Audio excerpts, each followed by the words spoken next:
check 1, 2.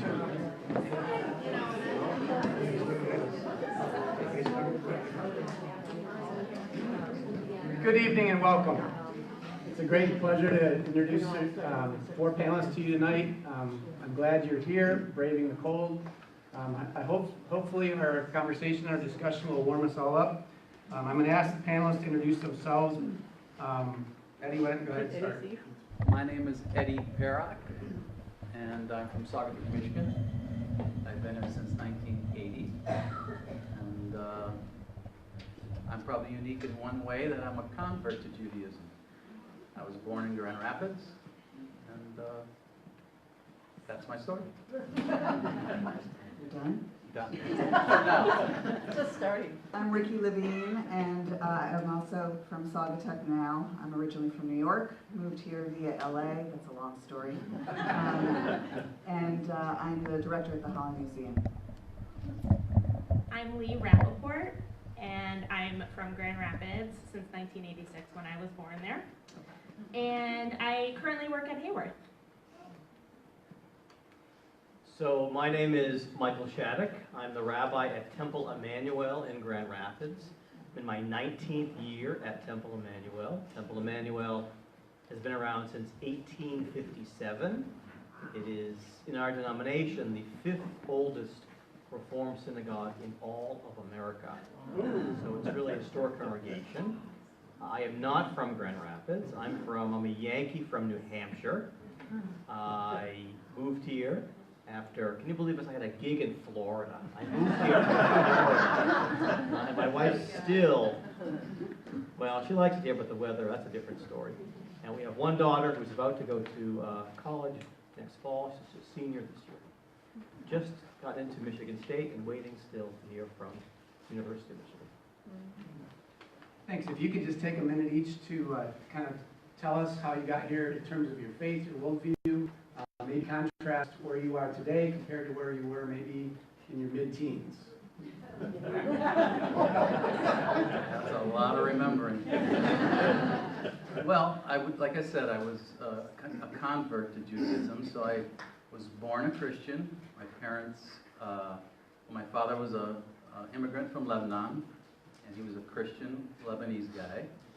My mother was also Lebanese, but she was born here. They passed away my mother passed away when I was 5, but she was sick for many years before that, so I lived with my sister, who raised me, her and her brother-in-law, or her husband, my brother-in-law, and they had 14 children, and I was the 15th of those children. When I went to live with them, there was only 2 kids in the family at the time. So, went to a small parish, Catholic parish, Italian, called Our Lady of Sorrows, into the age of 12.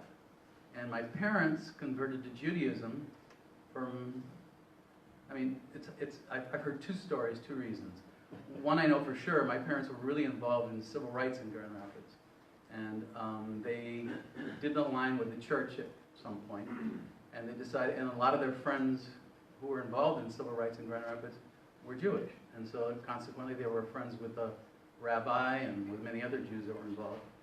And after about 2 years of not being in a church setting, they decided they needed something. And so the Rabbi Fred Eisenberg actually convinced him to convert to Judaism. And so he did. And the kids that were 12 and younger automatically converted with my parents. And the older 4, or how many were there, were 3 or 4, they got to choose. So I was one of them that got to choose. So when I was about 15, I realized I wanted to go to Israel. And so I started talking to the rabbi about it and to my parents. And when I was 17, I actually left to go to Israel when I was 17.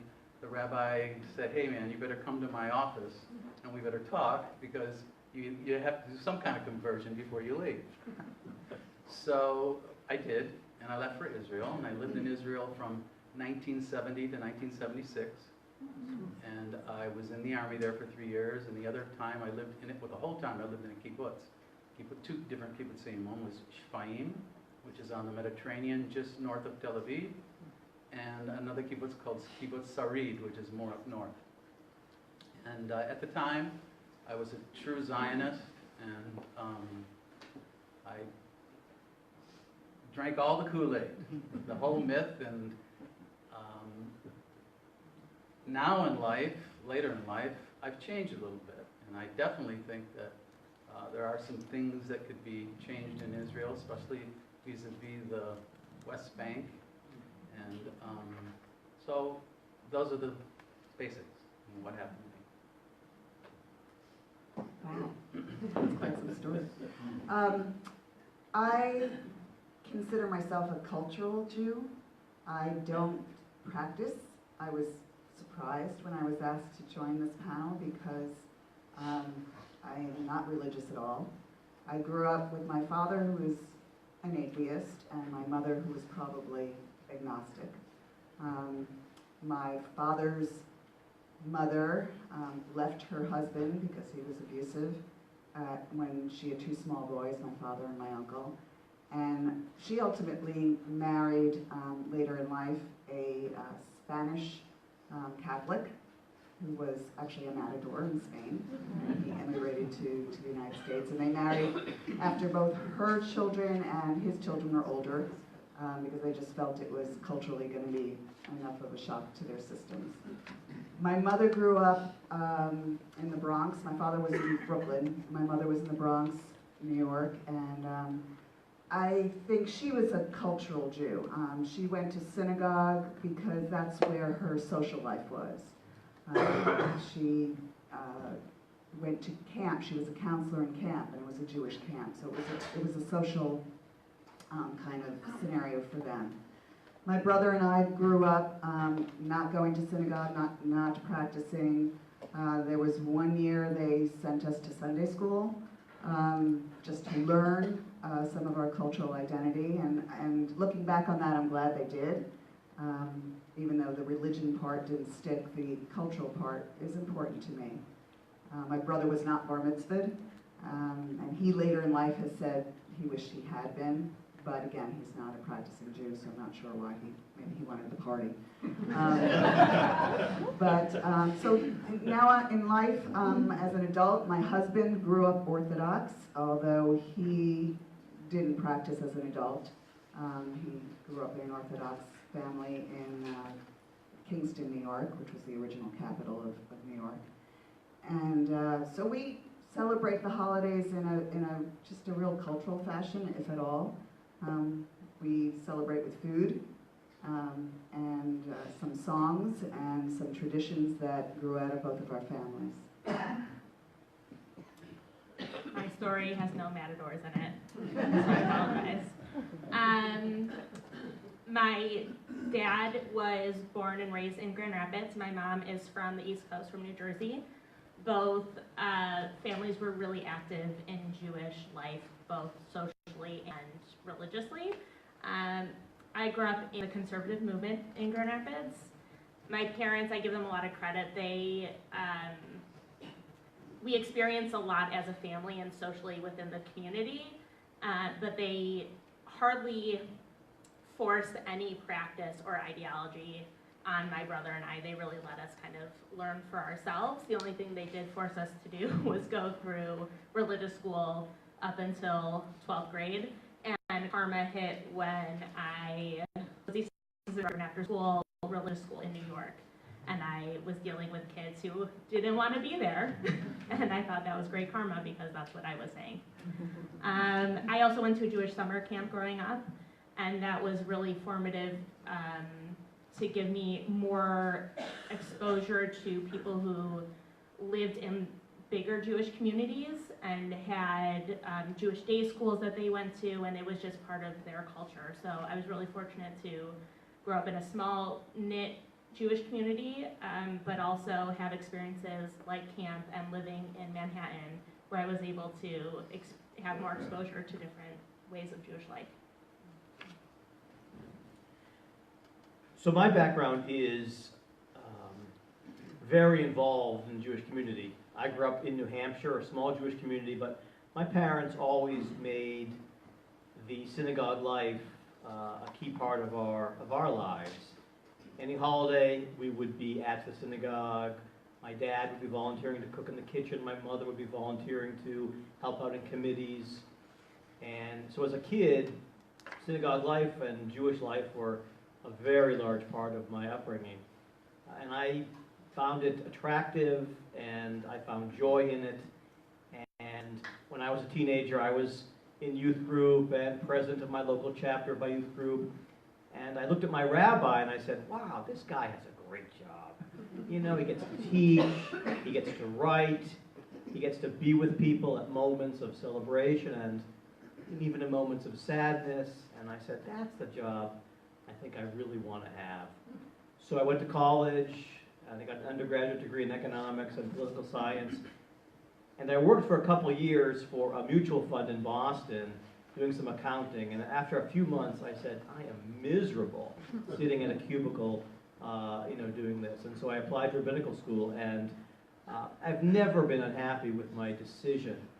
I'm always looking for some new way to find Judaism come alive for my family, for myself. I think it's filled with wisdom and joy and celebration.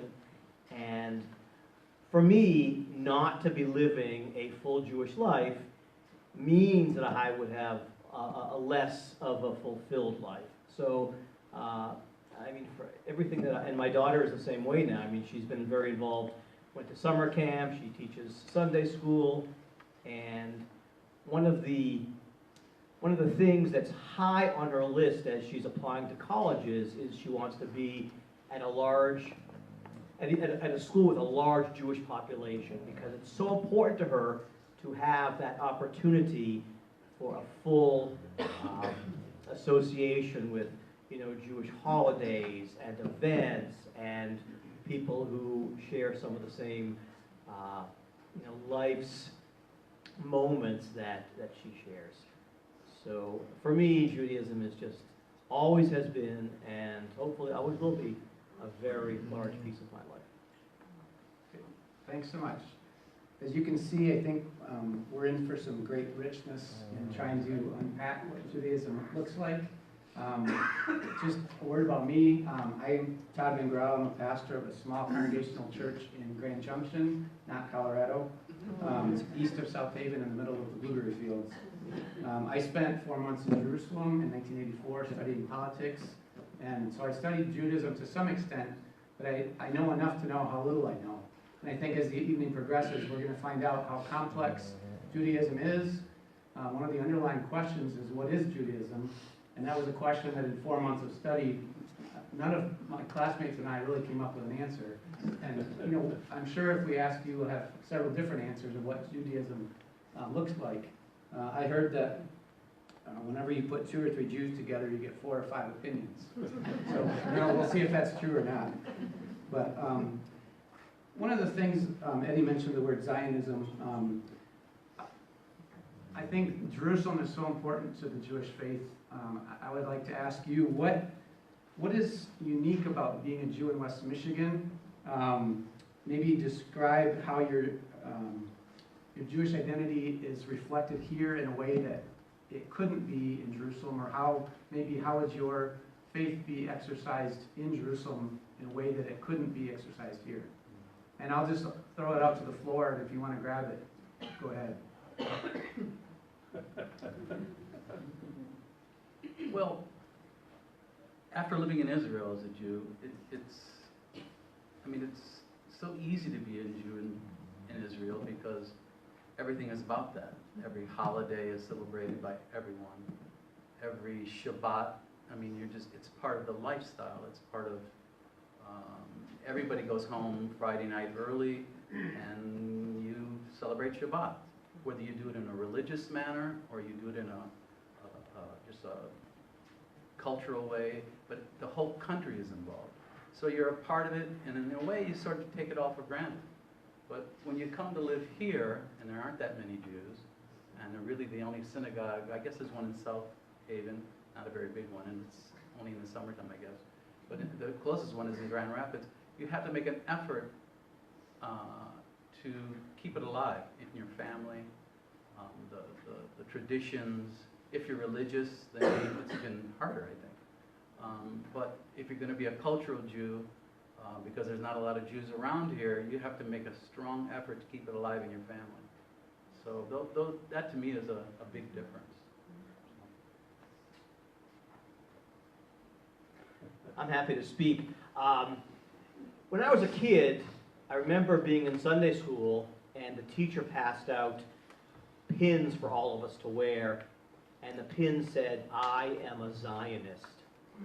And it was part of the process of education, but I came to understand that for me as a Jew, Zionism is a wonderful thing. It says that we Jews have every right to a country of our own like every other peoples have. And though our history has taken us around the world, in some places hated, in some places loved, we have our own nation, our own country, and that Zionism, the roots of it go back to before Christianity, when the Torah says that God spoke to Abraham and said, go forth and your ancestors will be in this place. Zionism for me is the idea that Jews can be like every other nation of the world. And having lived in Israel in school, and I've traveled there 12, 14 times, there is a special feeling I get when I step off that airplane and I'm on Israeli soil. Because it's, in a sense, me going home. I'm born in America, my parents born in America, my grandparents born in America. But there's something sacred and holy and very unique for me when I'm in Israel. There's something, a feeling I get like no other. That being said, I oftentimes am unhappy with some of the decisions that Israeli governments make.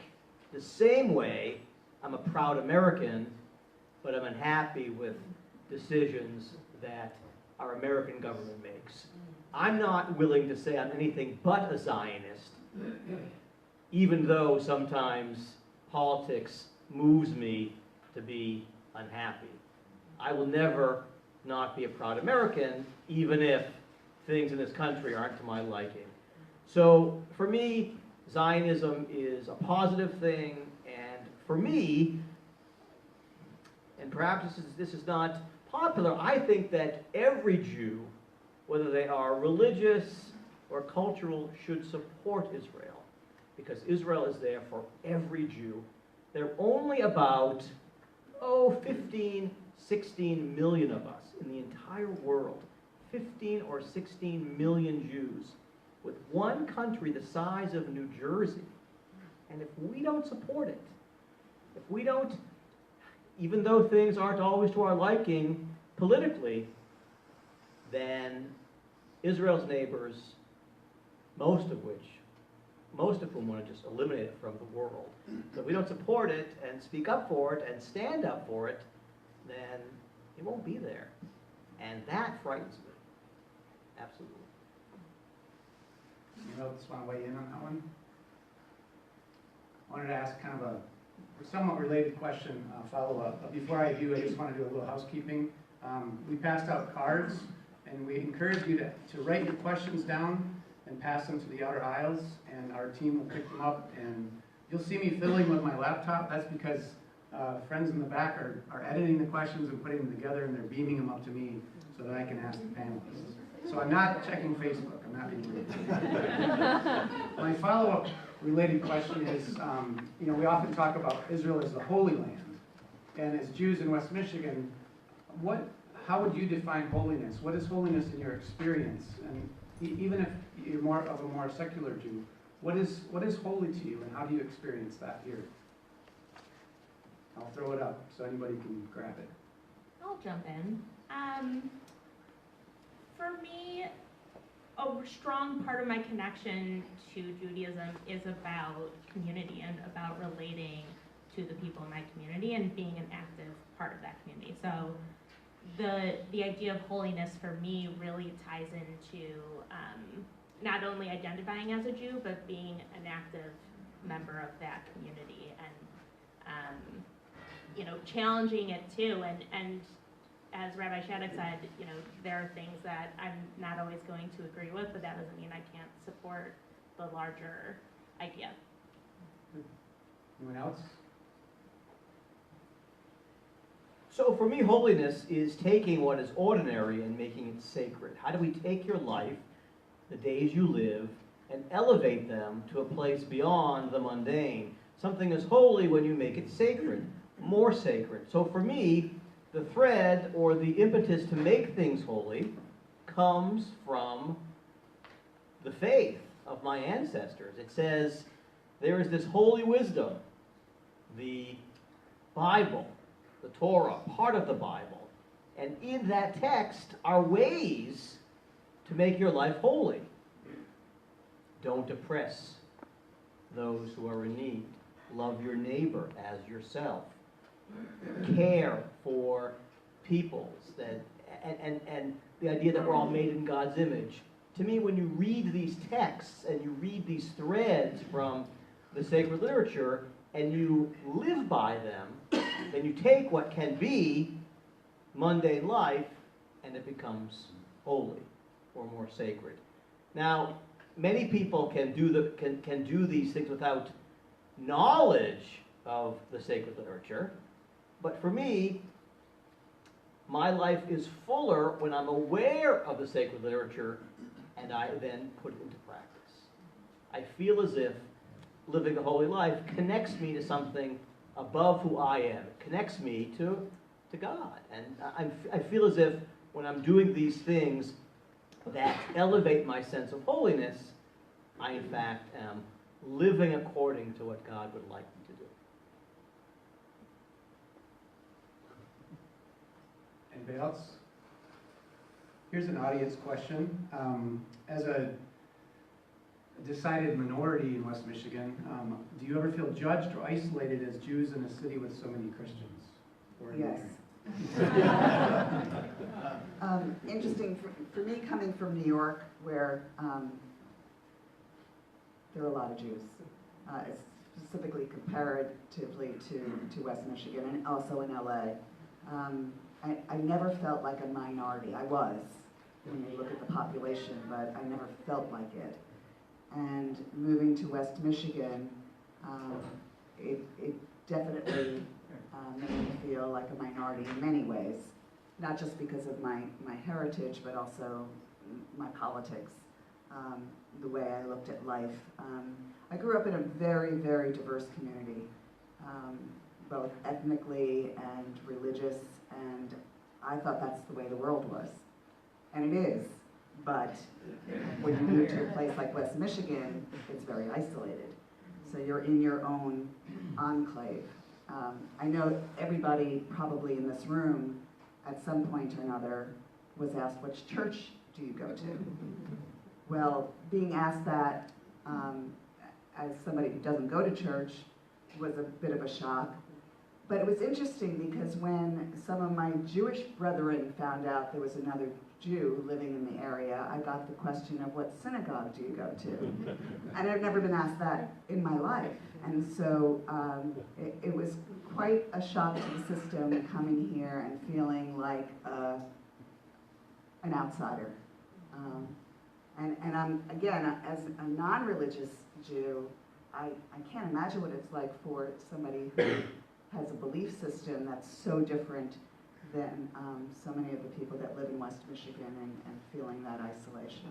And maybe you don't. Maybe because you are part of a community that's stronger, it's less isolating. I don't know. But yeah, and it's still, I mean, I've been here almost 13 years, and it's still a bit of a shock to feel so like other. Just a follow-up for Ricky or anyone. Does being the kind of the obvious minority enhance your sense of identity? In other words, it doesn't kind of bleed into the majority, or does it sort of tear it down a little bit and you lose some of your identity because you're not in community with others that are like you? I don't feel like I blend in. I feel like it is more isolating, and partially because I think I'm not part of the religious community of Judaism. So, and that's my choice, but I don't feel a sense of community of people that are like me in religion. I have found a community of people that are like me politically and culturally, and being aware and open of other people. So that's. Anyone else want to jump on that one?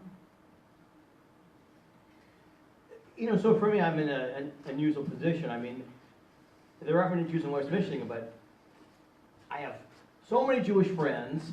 Everyone I know is Jewish. And I think that if you really want to be part of a community, there's something in Judaism called a minyan, that you need at least 10 Jews to gather together for a prayer experience. And what is the rationale behind that? It's hard to be a Jew by yourself. That you need other people who have the same historical background that you can identify with, to make you feel comfortable, to make you feel connected, to make you feel like what you believe is not something outside the mainstream of things. So this idea that 10 people should, at least 10 should gather, I think reminds me that communities are very important.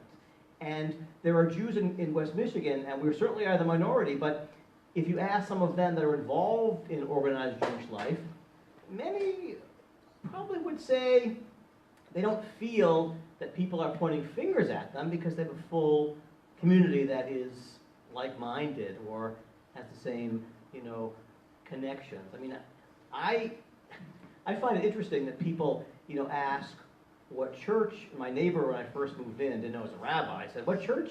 I said, I don't go to a church. I am the rabbi of the synagogue. And he was so interested. And I found that in the past 18 years, so many people in West Michigan are interested in other people's faiths. So many people are interested in Judaism, and they want to come to our synagogue to see it, to hear the worship experience, to hear the music. So I get the sense that though we're a minority, people are really interested in what we're doing, because when they learn about what we're doing, I think it helps, their own belief system or their own faith. Thanks. So identity is a funny thing. Being born a Christian, Lebanese, living in a black community because my parents specifically chose to be there for many reasons, and then converting to Judaism, and then moving to Israel and becoming an Israeli, and then moving back to this neck of the woods where it's pretty homogenous. I've always felt like an outsider in some way, shape, or form. But over time, I figured out who I am as a person, both politically and philosophically, and I have found a community here. But so identity is a weird thing, because I do identify as a Jew for sure. I definitely identify as an Israeli. Most of my family still, or half of my family still lives there. I have a large family there. I go back all the time. But I also identify as an American, and I've lived here since 1980, so I really feel like I'm part of this West Michigan group. And as I've come to understand who I am as a person, I've found quite a few people that I identify with in this community and feel comfortable. I promise no academic questions, but here's a question that I think is important to. Sorry, I lied. It's an important question to at least ask, and I'll frame it in a non-academic way. I will say, what is your understanding of the different varieties of Judaism, conservative, Orthodox, Reformed, Hasidic, ultra-Orthodox? And is that at all, and how is that expressed in West Michigan? Well, you made a mistake, first of all. It's a common mistake. We're not Reformed. There's no ED. Reform. Reform, right. We are Reformed by design. The founders of the liberal wing of Judaism said we're always going to be in process of reform. We're not taking a tradition, changing it, and closing the book. We are reform. So when society goes through changes, when women in the 70s began to assert their rights, we were there to welcome them in a role that would best be where they're at the moment, taking part in worship services, becoming rabbis.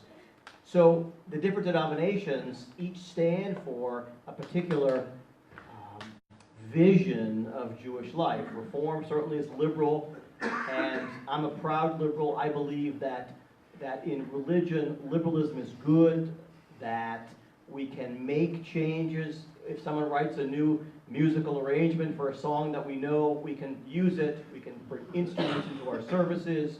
We can allow women or members of the gay and lesbian community to be part of our worship experience. We're Big Tent, I would call us. We want everyone to be there. The Orthodox on the far right, they are wedded to the tradition. So the services you'd attend today would look remarkably similar to services 20, 30, 40, 50 years ago. And their views of changing society are not my views. They don't believe that women have the same equality that men do, for lots of reasons. And I'm going to leave to her. I actually was brought up as a conservative Jew, but... Well, you could probably Well, no, speak for it, too. you talk about it. I think for a lot of things, the conservative movement just falls somewhere in between the Reform movement and the Orthodox movement, but there's bleeding between on both sides. So I think the thing that's really interesting about the three big sects of Judaism is that it's blurred in between. So the synagogue that I grew up at is conservative, and our services were all in Hebrew. There was very little English. No instruments came in. Now there is more English involved. I worked at a Reform congregation when I lived in Manhattan, and their services had a full band, but their service was all in Hebrew, which is not traditionally, unless I'm wrong, which is not traditionally in the Reform movement. So there's a lot of blurred areas, just depending on the community that you live in and the community that you connect with. Another sort of parallel question. How do you interact with the Hebrew language? Is the Hebrew language part of your spiritual identity? Not for me at all, but that's because I never learned the language, but Yiddish is a language that, and I don't speak it, but I know a lot of Yiddish words. And I grew up with grandparents that spoke Yiddish all the time. So that to me is what I relate to, but not to you. So for me, the language of Jewish prayer is unequivocally Hebrew.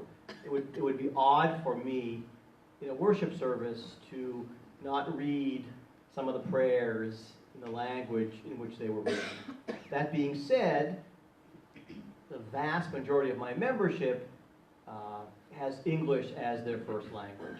So what we do, we sing in Hebrew, we read in Hebrew, but we very often sing and read in English as well.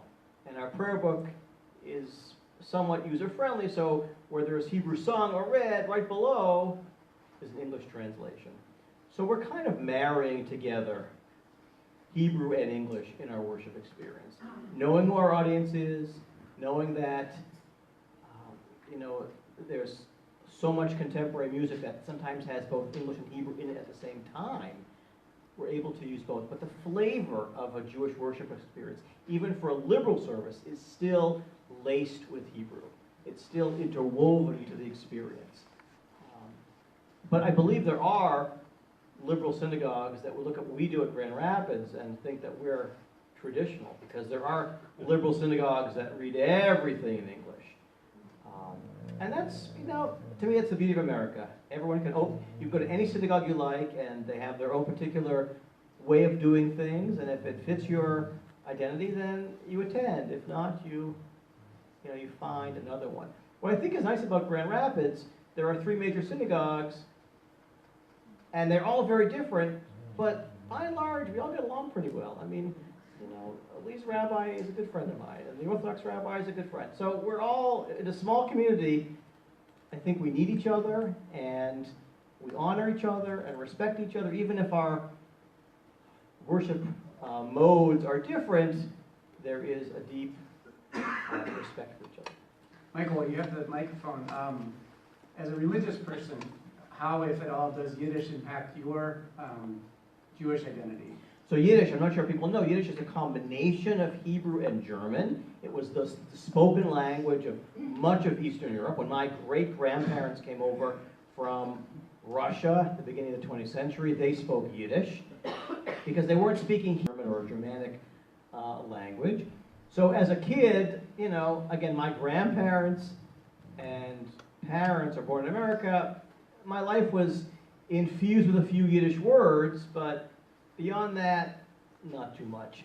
And the vast majority of my members don't know much Yiddish at all. Some of the, how do I say this, the more senior folks, seasoned folks, have a few more Yiddish words in their repertoire. But, you know, in my community, younger generations of Jews, there's not much Yiddish there at all. And you want to say anything about your experience with Hebrew, especially in the IDF? Is there anything but Hebrew in your military No, for service? 3 years I spoke just Hebrew. So for me, Hebrew is a language. It's how I communicate with my sisters and brothers, how I communicate with my nieces, my nephews, my cousins. So that's the difference. I mean, it also is the language when I go to the synagogue where, you know, I sing the songs, say the prayers, but it's actually a living language for me. Yeah. How was your Hebrew when you joined the IDF? Well, when I went to Israel, I spoke no Hebrew. And I spent a year on a kibbutz studying in an ulpan. So 8 hours one day I would work and study 4. The next day I would work 4 and study 8. And then when I joined the army, or when I was drafted in the army, they put me on an ulpan for another 3 months. And then I spent the next 3 years speaking Hebrew. So by the end of that 3-year period, I was pretty good at it. So, but it's more of a cultural language than a religious language for you. Yeah, absolutely. Good. Here's another audience question, and I'll just toss this out to anybody who would like to answer it. What did each of you most enjoy or appreciate about your Jewish identity? Perhaps you could say, what are you most proud of, or what is the core of your identity? Well, for me, it's definitely Zionism. For me, it's about the idea of Israel becoming, or Jews going to Israel, building a country, and for me being a part of it pretty early on. As I go back year after year, it's amazing to me what has happened in that small country in such a short period of time, and it's a point of pride. It's just unbelievable what they've done. Now, again, I don't agree with everything that happens in that country politically, but I'm a firm believer that Israel has a right to exist, and it's just amazing how much has been done in such a short period of time.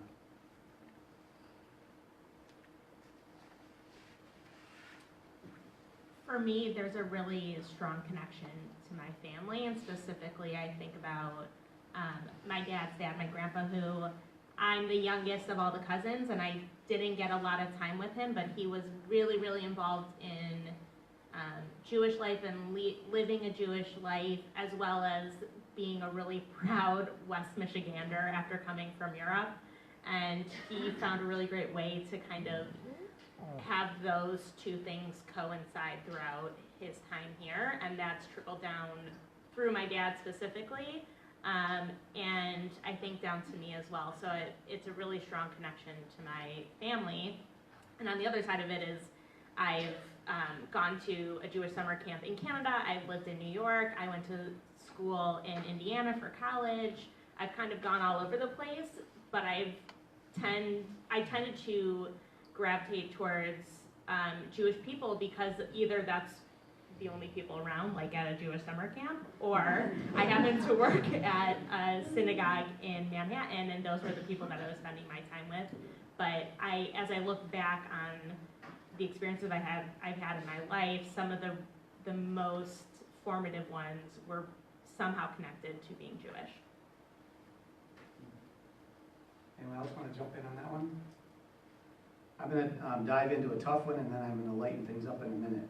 And I'm going to read this as that was written, now acknowledging the power of the Jewish lobby. The question reads, what kind of leverage can American Jews use to influence Israel to really pursue peace between Jews and Palestinians and others who live in the Holy Land?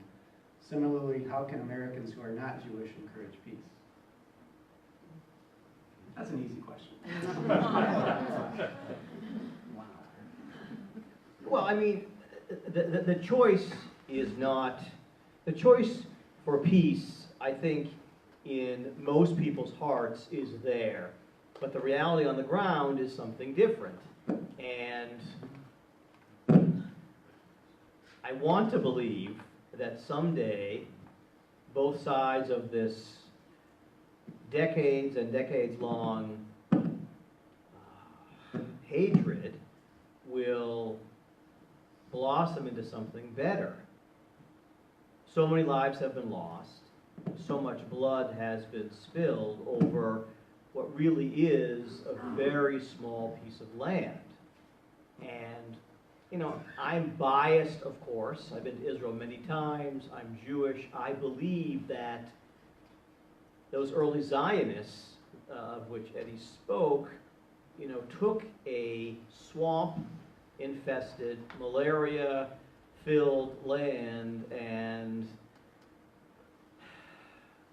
tried to make a go of a life where they could not be subjected to anti-Semitism. And they worked hard, and some would say miracles occurred.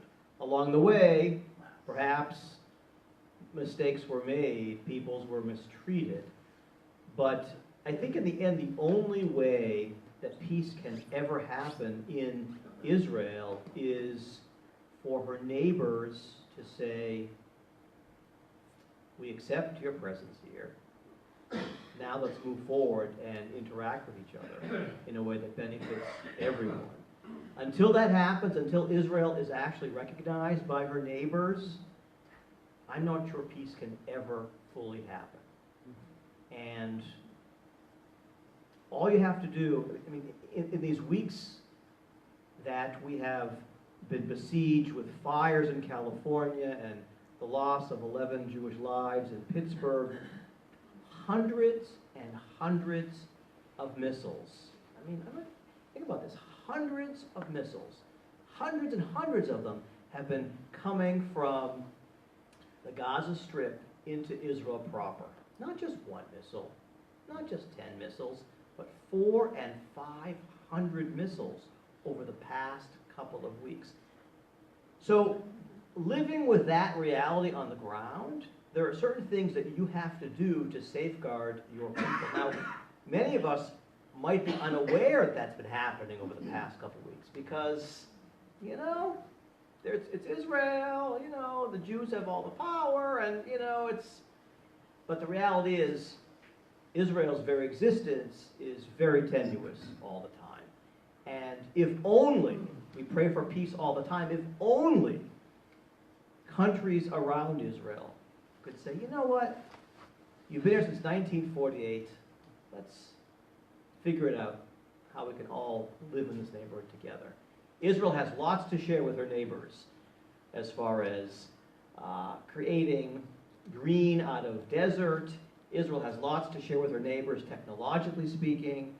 If only they would just say, okay, the UN said in 1948, this can be Israel. We're going to accept that. Until that day happens, I'm not sure peace can ever really come to pass. I feel slightly different from that. When I was in the Army and when I lived in Israel in the 70s, they spoke of security in terms of being in the West Bank, because it's a valley. And on the other side of that valley, there were mountains and the enemy. And so you needed to be in that valley in order to stop an attack, which had happened many times. But today, they have all kinds of, they have satellites for one. You can see a fly on an airplane if you want to. And so the idea that we need to be in the West Bank to control anything is, it doesn't pass mustard for me. So I'm a firm believer that if you want to have peace with people in the West Bank and in Gaza, you need to get out of there. And so I don't agree with Benjamin Netanyahu and his group of leaders about being there for any reason. And I think in order to have peace with people that live next to you, there has to be some sort of shared economy, or economy that works for both. You can't have a country that's, I mean, it's amazing if you've ever gone to Israel at what's happened there in terms of their economy. And then when you go to the West Bank or you go to Gaza and look what's going on, there's no way to justify it. And there's no way to have peace next to someone who can't feed themselves. So my firm belief is they need to get out of there. And the idea that to have, you know, that they started in the West Bank, they had these communities that they put people because they felt religiously there was some connection to those communities, doesn't make sense for me. It's not about religion, it's about people's lives. And I don't know how you can have an army in those communities, in the West Bank, protecting a few Jews, and not create problems for everybody else. There was an agreement, surprise. I'm along the lines with Eddie too, and I've not been to Israel, so I don't have that experience, but from a political standpoint, I think oppression of any people, of any group of people, is going to not allow peace. And I think that's what's happening. And there should be respect for the country to be in existence. I totally agree with that. There has to be that neighborly acknowledgement, but as long as any people is oppressed, you're not going to have a peaceful society. I will chime in that I certainly am not in favor of oppression, but the reality on the ground has always been that when Israel was established in '48, this is long before Gaza, long before, the West Bank, there was never peace either. There was never a recognition that Israel has a right to exist. And so, to me, the seeds were planted much earlier on for hatred of Israel and Jews. And the realities today are very problematic. But for me, the seeds were sown back in the early decades of the 20th century when they weren't exactly welcomed. So I don't disagree with that at all, but that doesn't make it right what's happening now. And that's where I'm coming from. no, but what it does for me, we talk about giving the land back. Eddie knows that Gaza was given back to the Palestinians, 8-9 years ago, and the land that was given back had once been flourishing with, agriculture and these huge greenhouses and all of this work the Israelis had done in that small strip of land. And rather than take that and create something more from it, it was destroyed.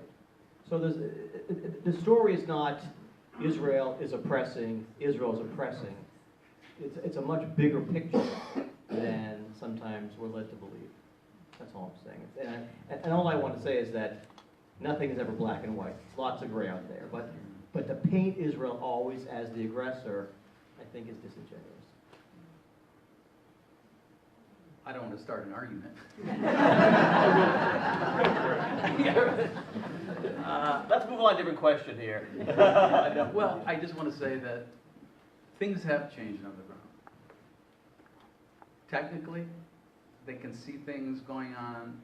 I was in the Golan Heights last year at the exact same place that I was a soldier in 1972.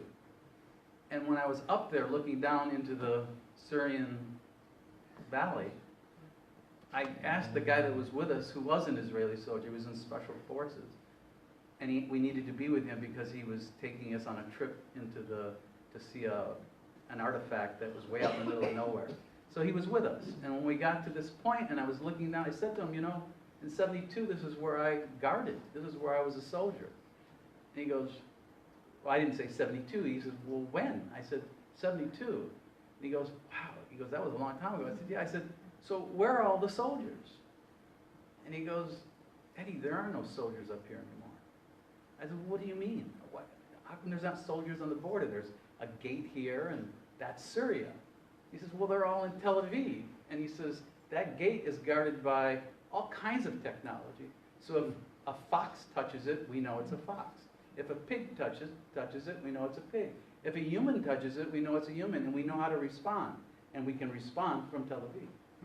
And he said, also, if they shoot rockets into Israel, which they do all the time, and they're trying to do, don't get me wrong, I'm not trying to justify what they're doing, especially in the north.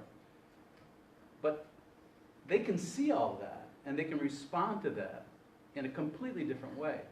In the 70s, we had to be there. Today, you don't have to be there. And so my point is, Israel could make a parking lot out of Gaza in a day if they wanted to, and if they could get away with it politically. And I'm not saying they want to or they could get away. I'm just saying that that technology is there. And yes, you're right, Rabbi, they did destroy all the industry that was given to them by the Jewish community. But there is years and years of bad taste in the mouths of Gazans and the Israelis. But definitely, if you've ever had to go to Gaza and be a soldier and have to secure the area, you would know that it's a bad, bad situation. And that was just a reaction to what had been going on there for many, many years. And there's prejudice on both sides, no doubt about it. But I know Israelis that are just as prejudiced as Gazans or people from the West Bank. And the only way I feel at this point is they have to allow Gazans to run their economies and make it possible for that to happen. Right now, they're doing a lot to stop that from happening. They have to make that happen, and then things can change. Well, I think we've seen how complex things are, and we could talk about this all night. We could bring in a panel of Palestinians to join you, and then we'll see where we go. But for now, as I promised, I'm going to lighten things up, and we're going to go into a lightning round. This has kind of become a trademark of our Meet Your Neighbor series. I'm just going to ask a series of questions, and I'm just going to ask you to go down the line with a 1 or 2 sentence answer and just fire away. Favorite restaurant in West Michigan? You don't have to agree. My house. Butch's. Real Food Cafe.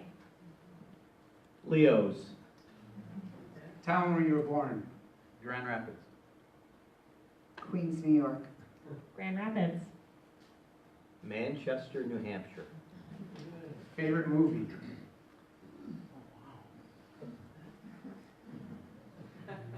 When Harry Met Sally. Mary Poppins. Midnight Cowboy. Princess Bride.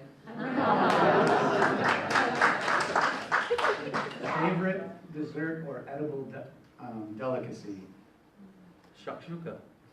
Wait, explain that. It's a street dish in Israel. It's made out of tomatoes, peppers, spices, and then they fry eggs in that, and they serve it with a pita, and they with French fries. Ice cream. Anything with cheese on it? Key lime pie. A partner question, worst thing you've ever eaten? Haggis.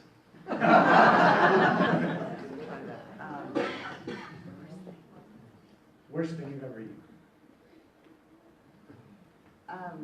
Bad pizza. Is there such a thing? Not at your that medicine you have to drink for a colonoscopy? I'll concur on that one. All right, most influential book, or the book that has left the biggest impact on you.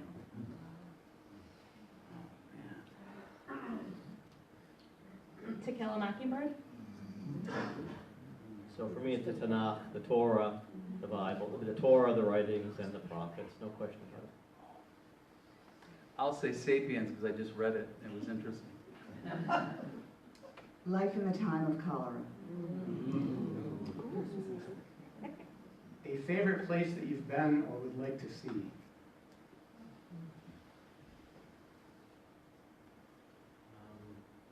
Southern California. Right now. You've been or have want to see? Have been and want to go back. Greece. Iceland. Oahu. How come all these warm places? Where's your Michigan spirit? Okay, here's a flashback. Think back to, college or whatever, grad school. What's the best teacher you ever had and what was the subject? Oh, it has to be Sister Sebastiana, and she taught me 7th grade. She was the best teacher I ever had.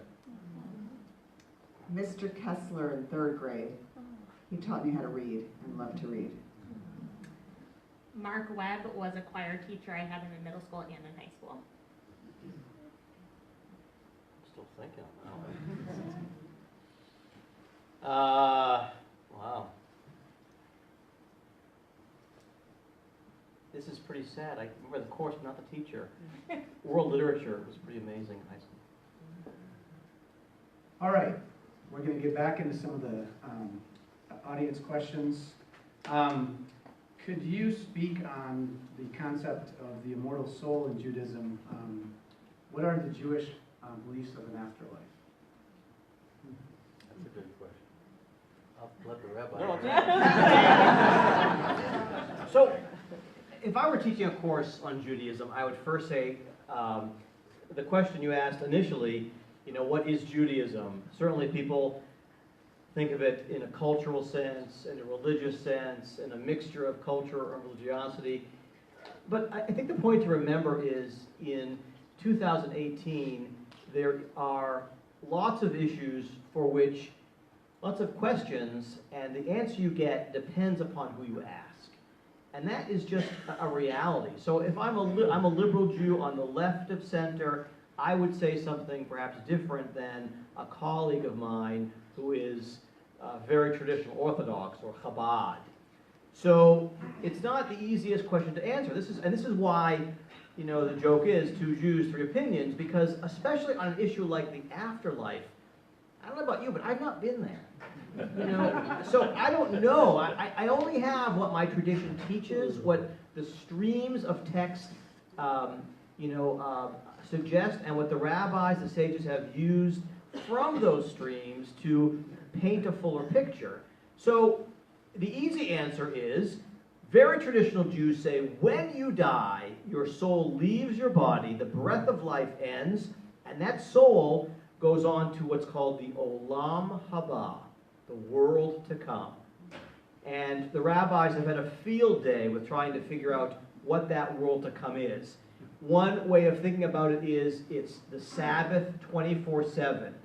Food to eat, lots of intimate relations with someone you love, lots of studying. They put on in their mind what they believe the best things they possibly can understand about life here, and they superimpose it in the world to come.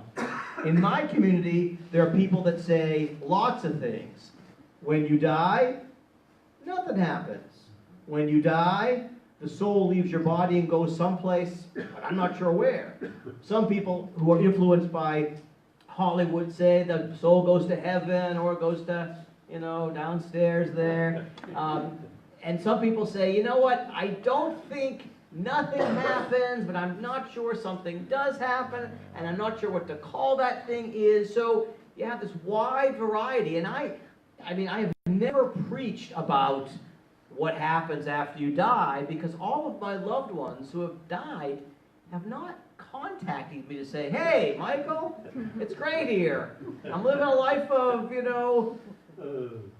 key lime pie all the time. So I have my own inkling. I believe that the breath of life, in fact, does leave the body and lives on. Now, ask me where that breath of life, that soul, for better or for worse, the nephesh in Hebrew goes, or what it is. I can't tell you much. I'm a human being living in a human world. So I find it very, very funny when people know exactly what happens after you die. They can tell you, you're on an escalator up to the pearly gates, and then God's going to greet you with a Mai Tai. I mean, I don't get it, because I think that it's one of life's mysteries. And we want to know what happens after you die. But from a Jewish perspective, even if you believe in the world to come, there's not a whole lot to go on. And I think that's a good thing. Because unless you've been there and come back, and some people have told me, I've heard, anecdotally people have done that, and they say, oh, this happens. I think it's only a guess. It's only we hope or, believe in our minds. But it's one of those things you're never, in my humble opinion, only, you're never going to know until you have the experience. That's hard for us to, at least hard for me, or for some people to grab onto, because they want to know. We're truth seekers, we're information gatherers, we want to know. My opinion is, you can't know until you experience it. Any other wisdom to add to that? We have several holidays from many religions coming up. I'd like to ask about your favorite holiday, either religious or secular, and what are some of the traditions around that holiday that you most appreciate? Well, my favorite holiday is Purim. I have to say that because that's when I met my wife. It's a holiday, well, what is it? It celebrates freedom from was it the Iranians? Yeah, the Persians. The Jews somehow, through a woman who manipulated a king, they got free, and they have a big party. It's kind of sort of like Mardi Gras. The book of Esther in the Bible. The book of Esther, that's the story of Purim. There you go. And in Israel, they celebrate it sort Purim. of like Yeah, they celebrate it sort of like Mardi Gras. There's a big party. Pur is a lot. They chose lots as to the day to destroy the Jews. So that's where they get the name Purim from. But the whole history of it is the book of Esther. We use that book as a jumping off point for a Mardi Gras-like holiday every end of winter.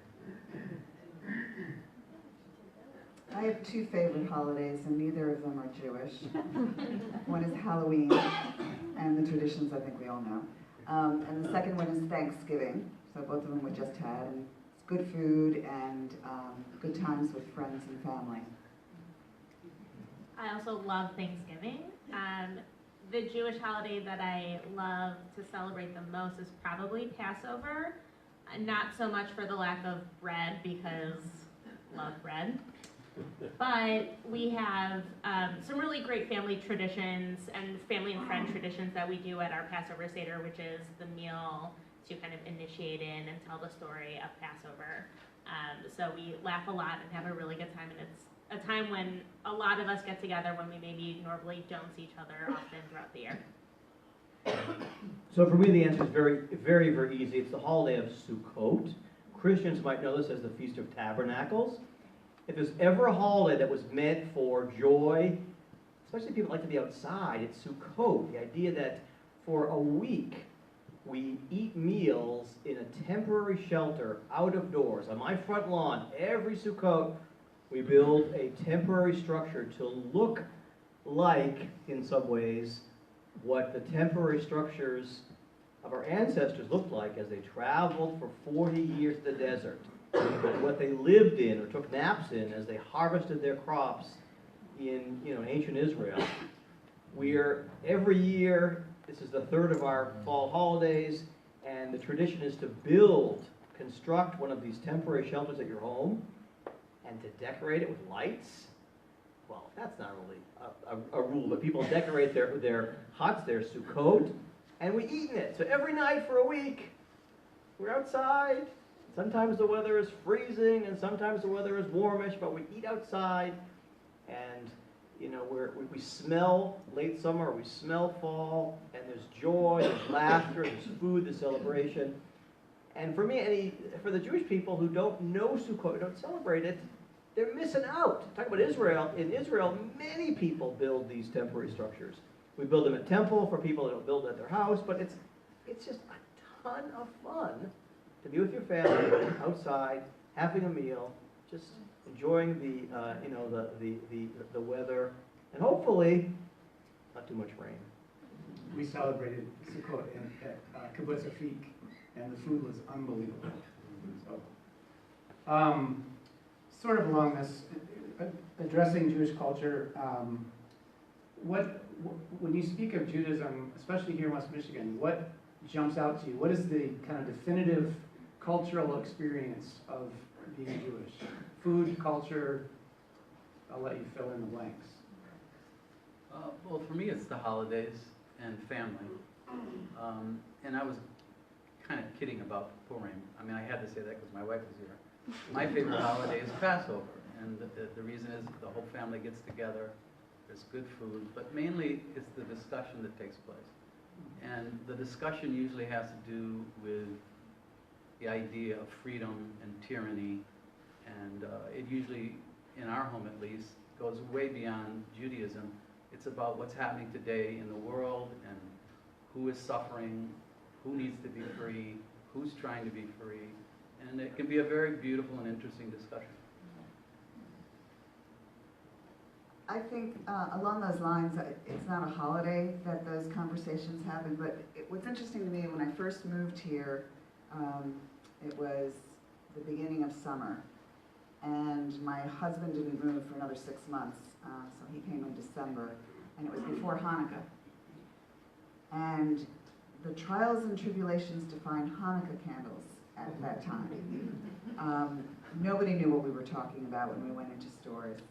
So, and I don't know if everybody here knows that there's a menorah during Hanukkah, and you light the menorah, and there are candles for the menorah. And that's one of the traditions that we do, along with making potato latkes.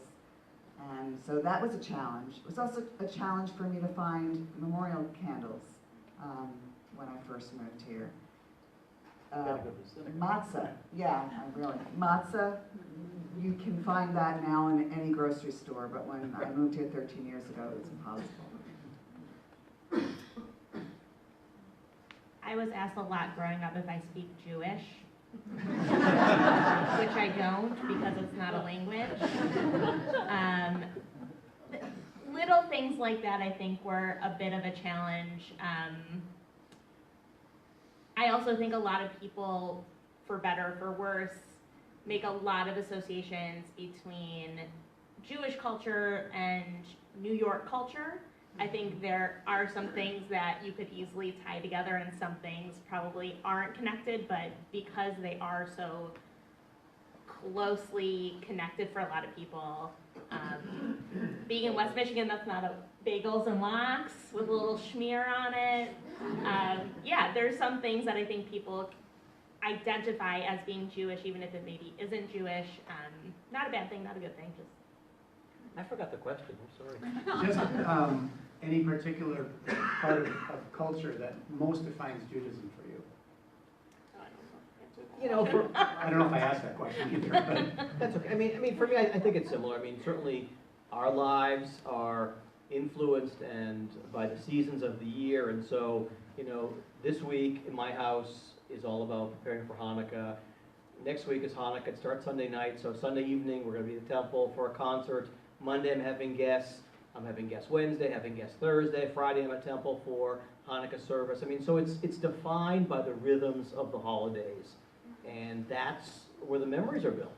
Hanukkah, you know, December, you know, certainly, you know, Purim and Passover and the high holidays and Sukkot. I mean, that's where the memories are built. That's when you gather your friends, Jewish and non-Jewish, together, and you learn from each other, and you know, you share food, and you know, that's just in a Jewish home. These are the celebrations that you look forward to year in and year out. You know, they're highlights. Next question. Who do you regard as kind of a Jewish hero in your own religious development? Either a person you knew or a person from history. I can't answer that religious, Okay. but Ruth Bader Ginsburg is one of my favorites. Made her ribs heal quickly. I've thought about, obviously, notorious RBG, but also Bella Abzug, who was a civil rights advocate and wore fabulous hats. She's another person who I think falls in that category for me. What are her dates? Ooh, the 60s, 50s, 60s? Yeah, I think she I died think it in was the early 60s. 70s. Yeah.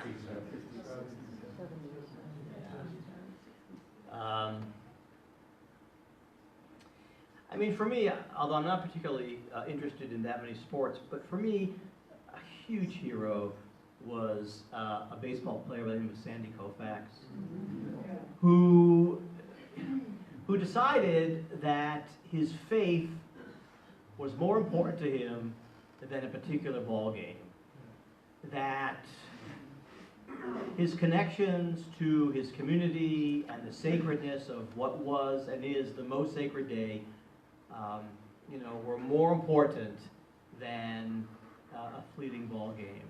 And so, for me, that's someone that I will always admire, because there are a lot of people today who say to me, "Oh, I can't come to services, I have to work in the holidays," or "I can't come here because I'm busy." Well, everyone has time off. Everyone can make it work if they really want to make it work. And so I'm reminded when I hear excuses that there was Sandy Koufax, gave up the game in the World Series just because it was Yom Kippur, most sacred day of the year. So I'll always, in my way of thinking, be a hero. Oh, so many people have gone through my mind, but I guess I would pick Ben Gurion, because he was the first president of Israel and he was an excellent leader. More about your identity. Is there any particular story or part of your development that makes you most proud of your Jewish heritage?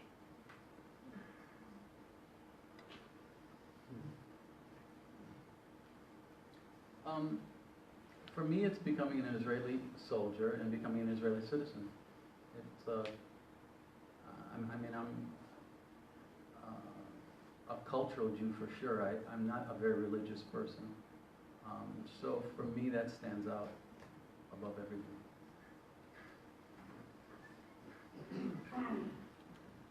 I worked in education in different capacities for a while, and I think watching some of those kids experience things they've never experienced before, and then learning the background and taking whatever they want from that they connect with, and starting to live their lives in a Jewish way, in a way that makes sense to them, I think is pretty incredible. What was the question again? Somebody help me, I don't remember. I was on the next one. Is there a story? Story That that helps define your Jewish heritage. I think back. Yeah, it's not normal. I think You answer. I was in Florida a couple days ago for Thanksgiving. My in-laws live in Florida, so I took a ride from. My in-laws live in Orlando area. I took a ride to South Florida to see my aunt, who turned 100 years old a couple of weeks ago. And she was telling me the story. I kept saying, her name is Rose. And Rose, tell me about your parents. And, she reminded me about the Jewish story. All of these Jews who fled Poland and Russia at the turn of the 20th century to find a place here that was going to offer them some kind of freedom and opportunity they didn't have in Russia and Poland and Lithuania. And I'm so proud, including my own great-grandparents, so proud of those people that took that chance.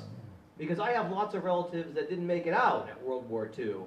they were massacred. So I'm so proud. And all of those Jews, those million Jews or so, those immigrants that came here and built a life and helped define, Judaism in a new way. I mean, they shaped my life.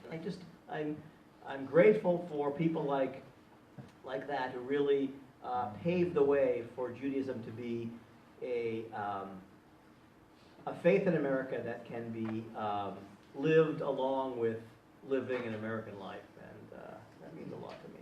So with all of that said, of course, so I'll get political. Now it gets hard when you see the rising tide of anti-Semitism in America. I mean, that's, when I was a kid, we didn't talk about this kind of stuff. We never really talked about anti-Semitism. Now it's like my Sunday school class with my daughter, with my Torah class, it seems every other day there's some other situation where, anti-Semitism, and the KKK rally, or it's very, very painful and very, very disheartening. It's a good segue into the next question. And I'm going to stack several difficult layers together and kind of let you pick through and answer as you would like. After the Pittsburgh tragedy, I think so many people were really were heartbroken by that. First part of the question is, how can we be in solidarity with the Jewish community here in West Michigan and throughout the country? Second part of the question is, we all know about the Holocaust. It's said that there's not a single Jewish family on the planet that wasn't impacted by it. And I invite you to address that if you'd like. And third part, what would you like to leave with us tonight in terms of how to best express solidarity with you and the Jewish community in West Michigan? So that's a complex question, and I'm going to let you kind of edit it as you'd like and respond in your own way.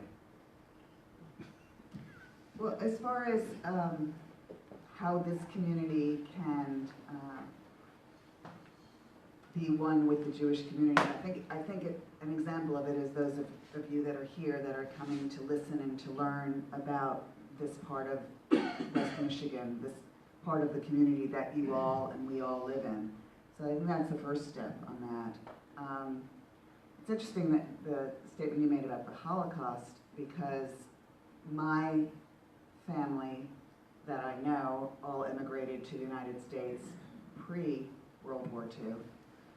But they came from other types of persecution. That's why they came here.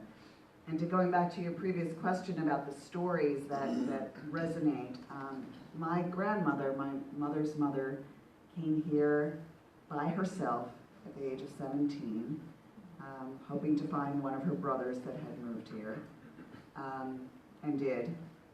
And another brother subsequently followed, but nobody who was still in Europe survived. So one of the Jewish traditions that I love is the fact that children are named after somebody who's deceased. And so I'm named after two great aunts that lived in what was Russia at one point, but it no longer is, and I don't even know what country it is any longer, who died. And so my name, my first name and my middle name, are to remember her, remember them, which is a tradition that I love. But I don't think Jews are the only ones, well, I know Jews are not the only ones that have been persecuted in this world. And so there is a solidarity of anybody who's felt any kind of persecution, whether it be their religion or their race or where they just happen to be born. If we are aware of that, if we talk about it, if we have these kinds of conversations with people that are different than us, then I think there's a solidarity that comes out of that. And I think that's what makes us a stronger community overall.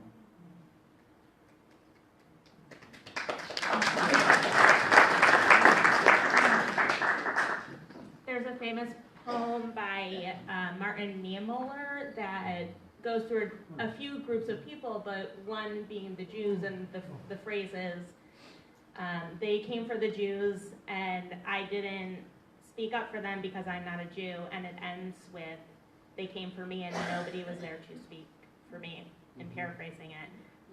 So I think words have a lot of power, just as actions do. So I think in standing in solidarity, not only with Jews, whoever needs that support is to speak up and say something when you see that there's an injustice happening. And in regards to the Holocaust and even recent events like what happened in Pittsburgh, hate is taught. It's not something you're born doing or knowing. And so doing whatever we can to educate. Ignorance doesn't necessarily mean that there is a bad intention there, it just means they don't know. So having some patience and empathy and understanding in teaching people who maybe don't know. So I'm struck at what I think is the simplicity of how we should behave. I mean, I think about, the idea of love your neighbor as yourself. So people who abide by that, I think, will in fact think about what they're doing or not doing as they live their daily lives. I'm sure you read the story, was it last week in Baraboo, Wisconsin? All this group of boys who were getting ready to go to the prom at their high school, they all raised their hand in the Nazi salute. I mean, how does one decide that at a fun occasion like a prom, where they could do any kind of silly things with their hands, or I don't know, stick their tongue out, or they could have done a million things to create kind of a playful picture that they would remember forever. How do guys that are 17, 16 decide they're going to raise that Nazi salute? I mean, is that loving your neighbor as yourself? Is that, I mean, there's 1,000 people that say, well, take them off the hook for it. I don't get it. I mean, I look at you in this audience tonight, and I want to believe, and I believe in my heart that we're all made in God's image. I look at everyone. I know, I look in your eyes, and I feel like I'm looking at the face of God. And if only we would all believe that, no matter what our religion, no matter our skin color, no matter our sexual orientation, we would look at each other as children of God, as if we're looking in a mirror and seeing God, there'd be a lot fewer problems in the world. We wouldn't be raising a Nazi salute because that is the essence of evil. That symbol is the essence of hatred. So don't be afraid of people who are different. That's my message when people come to visit Temple. We're Jews. Christian world came out of the Jewish world. There would be no Christian world were it not for the Jewish world. I've never understood this anti-Semitism in that mindset. Without the Jews, there'd be no Christians. Jesus was a Jewish man.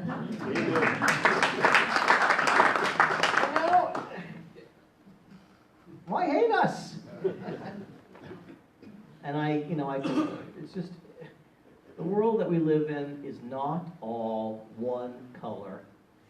And the sooner we realize that and appreciate the varieties of colors, the varieties of diversity, and how all together we make a beautiful, beautiful, quilt of humanity, the sooner we'll be living in a better world. So I come at this from a different,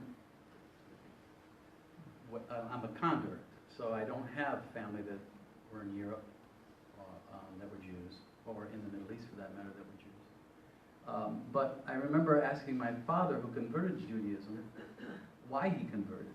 And he said that when he really started to understand about what happened in World War II and what really happened in the Shoah, or the Holocaust, he realized that if he converted to Judaism, he could never be on the wrong side. So, I'm not asking you guys to convert, but like I'll ask you. but like everybody else sort of said on this panel, is awareness is, I think, the key to all this. That if you can be aware when people say things that are anti-Semitic and be conscious enough to say, well, that isn't exactly true, or how do you know that, or challenge people when they say something that's not right. That can go a long ways to stop this sort of thing. If you ever have a chance to go to, and there's several wonderful museums, but the Holocaust Museum in Washington, D.C., or for that matter, the African American Museum in Washington, D.C., they are incredibly rich storytellers of persecution and of the fact that people have been able to grow out of that persecution and be contributors to the world society. I encourage you to go to those museums. Also, there's a Holocaust Museum in Skokie, which is very powerful. So, it is 8:30. You just heard our curfew over the PA. I would like to express my deepest thanks to all of you for your stories, your vulnerability, for sharing your hearts and yourselves tonight with us. Thank you very, very much.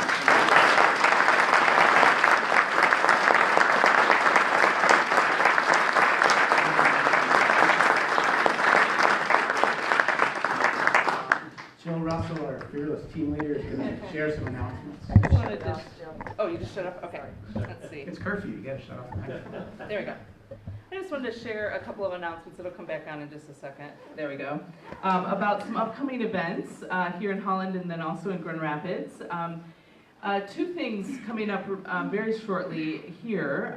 The Interfaith Allies, who hosted this evening, was born out of this room 2 years ago when the Lakeshore Ethnic Diversity Alliance gathered people wanting to respond to, well, just be frank, the election at the time, 2 years ago, wanting to work on issues of justice in the community. And Interfaith Allies is one of the groups that's been functioning since that time. And so there's going to be a gathering December 13th at the Great Legs Winery of the Allies groups. And what that really means is anyone who cares about issues of social justice and environmental progress. And really kind of coming back together to say, after 2 years of working, what's the future of this effort? So that's happening December 13th. The next event for Interfaith Allies is Know Your Baha'i Neighbor, and it's going to be happening on January 9th here in this room. And so if you would like to join us for that, we really encourage you to do so. That'll be January 9th at 7:00 p.m. And then I have to go over here to do one more screen move. In Grand Rapids, the Kaufman Institute, which has been an organization that has really helped us to do our work here in Holland, is hosting a movie at the Celebration Cinema on Wednesday, December 5th, called Same God. And it's I think it's a documentary, is that right? Kind of coming out of some things that happened in Wheaton College. That some of you may recall about a professor there who posted a picture of herself in hijab and made the comment, "I love my Muslim neighbor, we worship the same God," and she was ultimately fired from her position. And so this is a documentary about that experience, and it's going to be happening on Wednesday, December 5th. As you leave, if you didn't see it coming in and want to be kept informed about some of these events that we're offering, if you'd like to be on the Interfaith Allies email list, we invite you to sign up as you leave. We have to be out of here really pretty shortly, but I do want to